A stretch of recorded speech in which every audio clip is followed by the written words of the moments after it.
Everyone, स्वागत है आपका मेरी जीएस की रिवीजन सीरीज में। अभी हम पॉलिटी पढ़ रहे हैं और पॉलिटी में आज का टॉपिक है यूनियन बजट से रिलेटेड। यूनियन बजट से रिलेटेड जितने एमसीक्यू प्रोबेबल हो सकते हैं आपके एग्जाम पॉइंट ऑफ व्यू को लेके और उससे रिलेटेड सारे फैक्ट्स उसके एमसीक्यू कवर किए हैं। यहाँ पे कुछ 40 के राउंड एमसीक्यू होंगे। उस उतना आप कवर कर लोगे ना तो आप किसी भी लेवल का एग्जाम इजीली कन्वर्ट कर सकते हो। ठीक है, एटलीस्ट स्टेट पीसीएस तक तो जा ही सकते हो।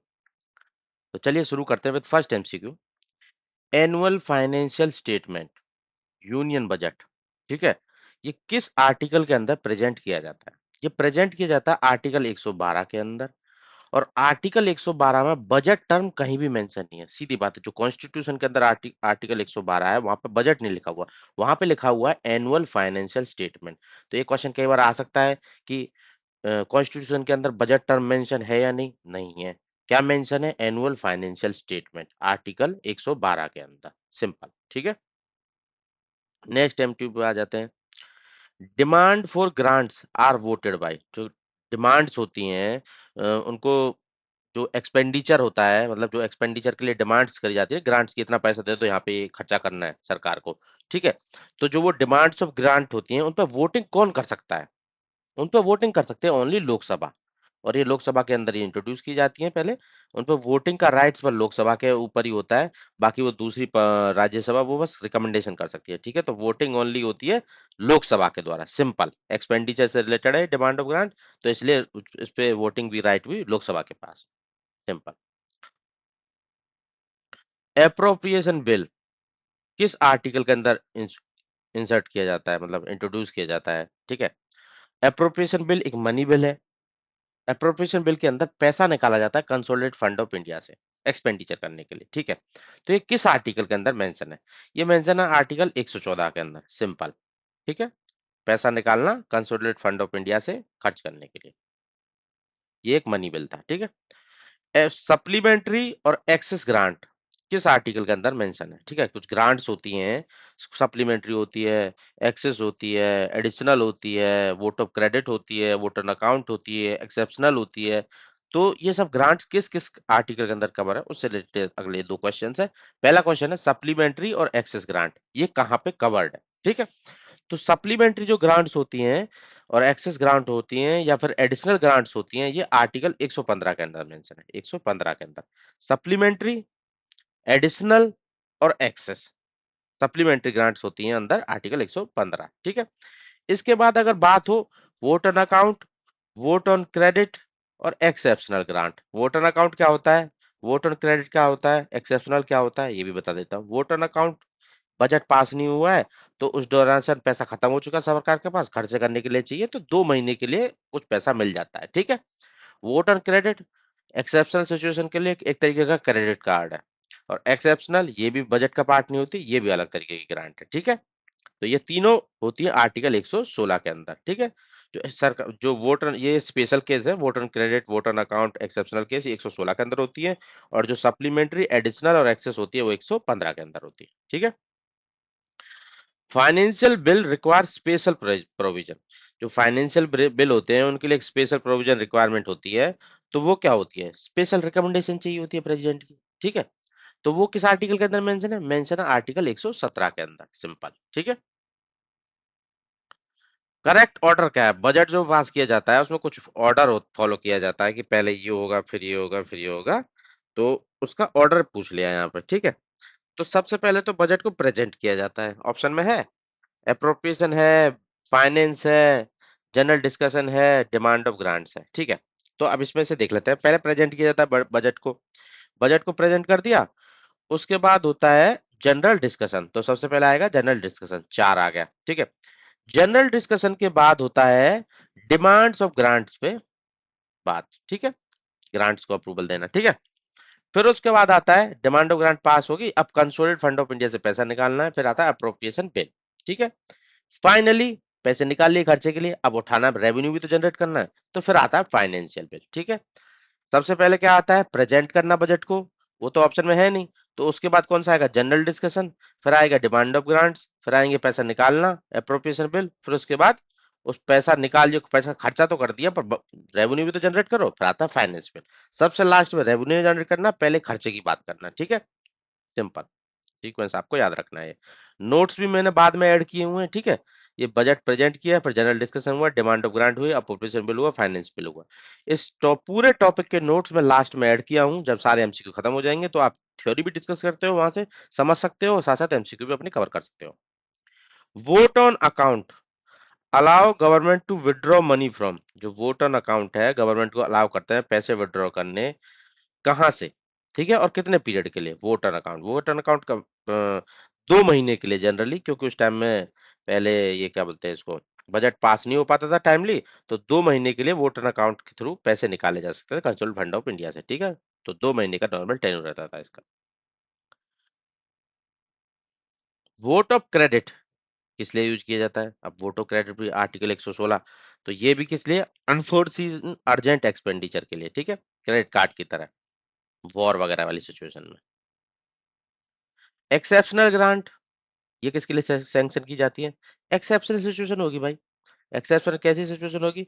New service not included in budget, कोई नई सर्विस लाने वाले हैं, उसके लिए खर्चा चाहिए, तो वो एक्सेप्शनल ग्रांट में आ जाती है, उसके लिए पैसा निकाल लेते हैं वहां से, ठीक है। अब कुछ जो ग्रांट्स होती हैं उनके अगेंस्ट मोशन भी पास किए जाते हैं कि भाई ये ग्रांट इतना तुम बोल रहे हो कि इतना पैसा निकालेंगे हम यहाँ से, इसके लिए इतना पैसा चाहिए, नहीं, हम कुछ मोशन मूव कर सकते हैं कि नहीं नहीं इतना तुम बना रहे हो इस पॉलिसी के लिए, इतना इतना लगना नहीं चाहिए, हमारे अकॉर्डिंग ये मोशन पास होना है, ठीक है। तो पहला motion, reduce the demand to 1, पूरी की पूरी जो डिमांड, मतलब वो करोड़ों अरबों खरबों मांग रहे होंगे, तुम उसको सीधा डिमांड को 1 रुपए पे ले आओगे, मतलब आप पॉलिसी के अगेंस्ट हो, जीरो तो नहीं कर सकते ना, 1 रुपए पे ले आओगे मतलब पॉलिसी ही खराब है तुम्हारी, तो पूरा का पूरा पॉलिसी ही कट हो जाएगा, ठीक है। रिजेक्शन ऑफ पॉलिसी मतलब 1 रुपए कर देना, अमाउंट को रिड्यूस करके पॉलिसी को कट कर दिया, 1 रुपए तो कुछ नहीं है, इसमें क्या होगा, टॉपी भी नहीं आएगी आजकल तो, ठीक है। तो पॉलिसी कट वाला है ये। दूसरा, 100 रुपए से कम कर देना, जो डिमांड ऑफ ग्रांट है उसको 100 रुपए से कम कर देना। 100 रुपए कम करना तो ज्यादा बड़ी बात नहीं भाई, लाखों करोड़ों निकालते हैं वहां से, 100 रुपए कम कर देंगे क्या फर्क पड़ेगा। एक तरीके से थोड़ा मतलब जो प्रेशर बनता है वो रिलीज हो जाता है एक तरीके से, ठीक है। तो टोकन अमाउंट काट कर दिया, 100 रुपए की टोकन काट दिले भाई, तू भी खुश हम भी खुश, तो रिड्यूस बाई 100, टोकन कट हो गया, ठीक है। चार्ज एक्सपेंडिचर, ये क्या होता है, अब एक्सपेंडिचर पे आ गए। चार्ज एक्सपेंडिचर वो होते हैं जिसपे वोटिंग नहीं होती है भाई, ठीक है, ये देना ही पड़ेगा, ठीक है। तो इस पर कोई वोटिंग नहीं होगी, नो वोटिंग इन लोकसभा, ये तो खर्चा करना ही पड़ेगा। लोन लिया है तो उसका इंटरेस्ट तो देना ही पड़ेगा। कुछ पोस्ट हैं जिनका जिनका सैलरी देना ही पड़ेगा, तो वो सब आ जाता है चार्ज एक्सपेंडिचर, और चार्ज एक्सपेंडिचर पर कोई वोटिंग नहीं होती, ठीक है। सिंपल क्वेश्चन था।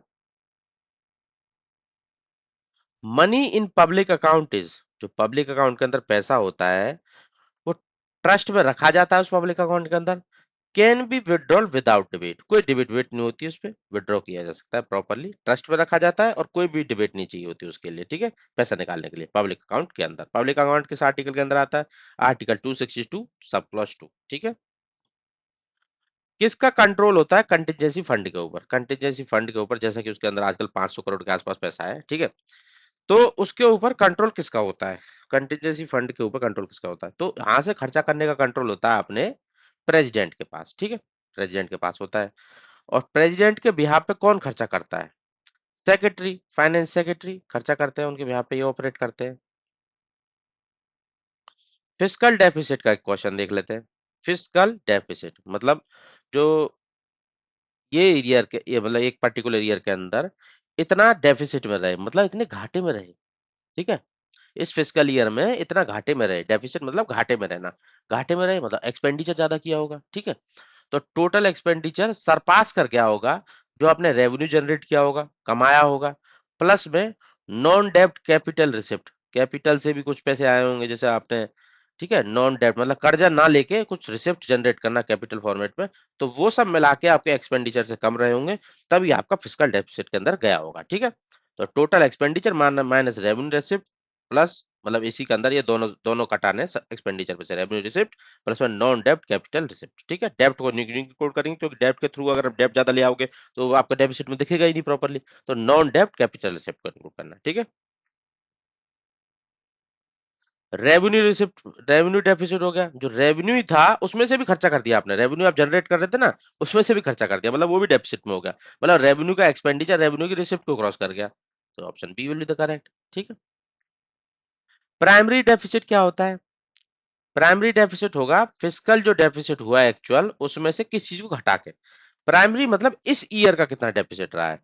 फिस्कल डेफिसिट में अब क्या क्या रहता था, डेफिसिट में ये रहता था कि भाई जो एक्सपेंडिचर कर रहे हैं उसमें कुछ इंटरेस्ट वगैरह भी देते हैं, जो हमने ऑलरेडी लोन ले रखा है, पिछली गवर्नमेंट लेके गई है, मतलब सालों से कुछ लोन चलता आ रहा है, तो उसका इंटरेस्ट तो पे कर ही रहे हैं, तो वो पर इस साल का वो नहीं है ना, इस साल जो हमने कमाया खर्चा किया उसका पार्ट नहीं है, वो हमारा पुराने जो गंदे कर्म है उनका हम पटा रहे हैं। तो तो इसलिए प्राइमरी डेफिसिट क्या होता है, fiscal deficit minus interest payment. ठीक है,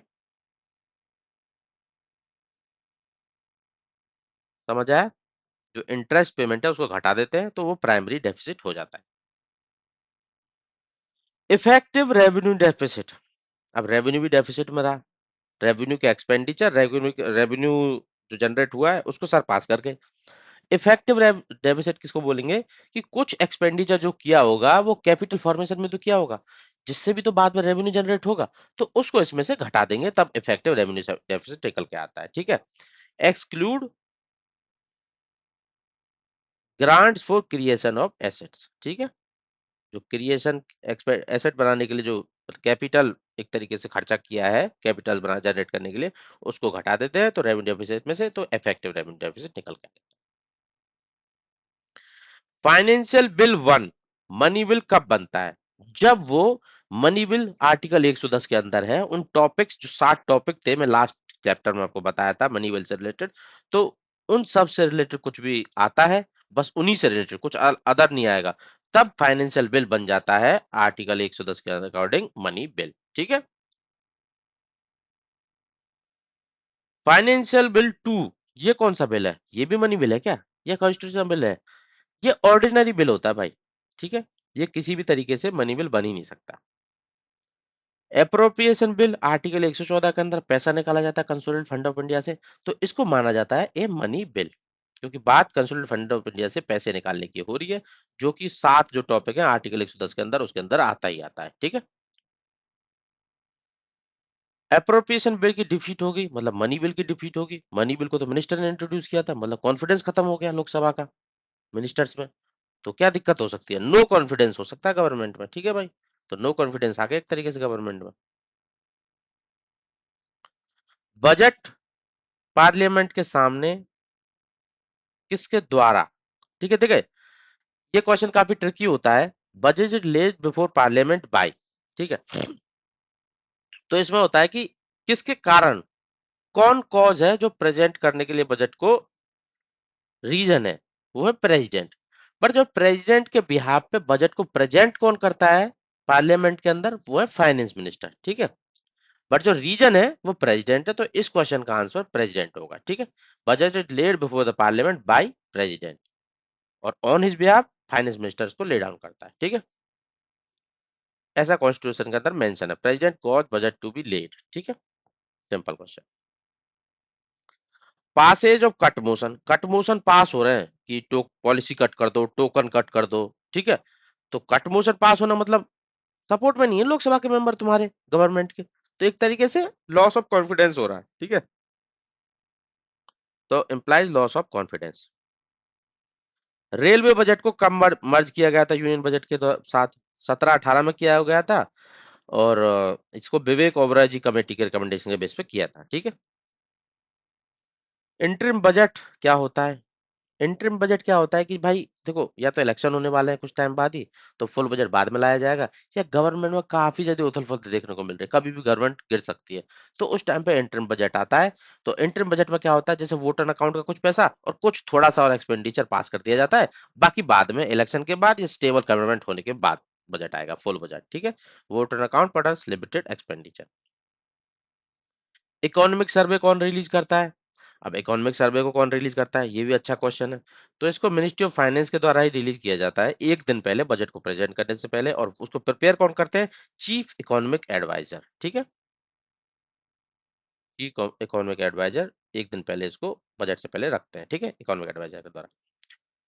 बजट क्या है, एक फाइनेंशियल स्टेटमेंट है, जैसे कि आर्टिकल 112 में मेंशन है, एनुअल फाइनेंशियल स्टेटमेंट।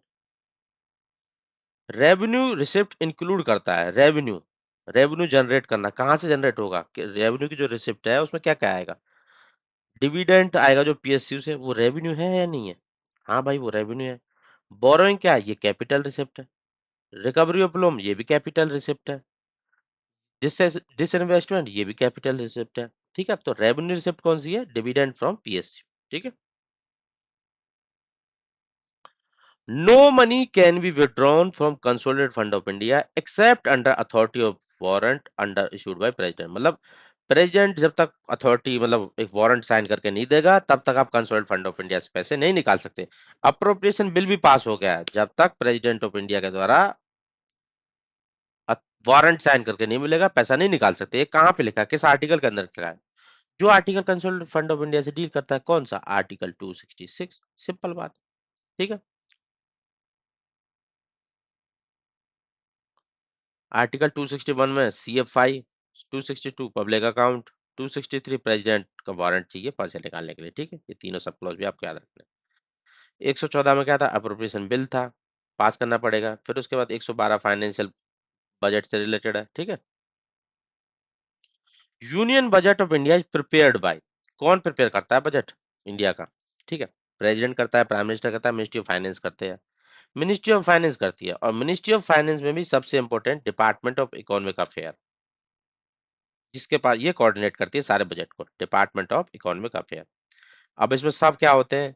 रेवेन्यू वाला बोलेगी रेवेन्यू जनरेट करने के लिए टैक्स प्रपोजल डालेगी, एक्सपेंडिचर वाला खर्चा वाला देख लेंगे, department of financial service bank insurance financial institution देख लेंगे, चीफ इकोनॉमिक एडवाइजर अपना सर्वे वगैरह बना लेंगे। ठीक है, तो मेनली क्या फाइनेंशियल जो मिनिस्ट्री है उसके अंदर डिपार्टमेंट ऑफ इकोनॉमिक अफेयर ये सब कुछ देखेंगे। ठीक है। प्रेसिडेंट रीजन है इसको पार्लियामेंट में डालने का, और फाइनेंस मिनिस्टर प्रेजेंट कर देते हैं उनके बिहाफ पे लोकसभा में। ठीक है। Before the union budget is presented, officials in ministry in finance kept in complete isolation। मतलब बजट को, जैसे बजट तैयार हो गया, ठीक है, उसको प्रेजेंट करने से पहले मिनिस्टर ऑफ फाइनेंस से साथ साथ ऑफिशियल जो रहते हैं वो कंप्लीट आइसोलेशन में चले जाते हैं, जो मेन मिनिस्टर्स होते हैं फाइनेंस बजट से रिलेटेड। ठीक है, तो ये ट्रेडिशनल इवेंट है। ये किसके बाद शुरू हो जाता है?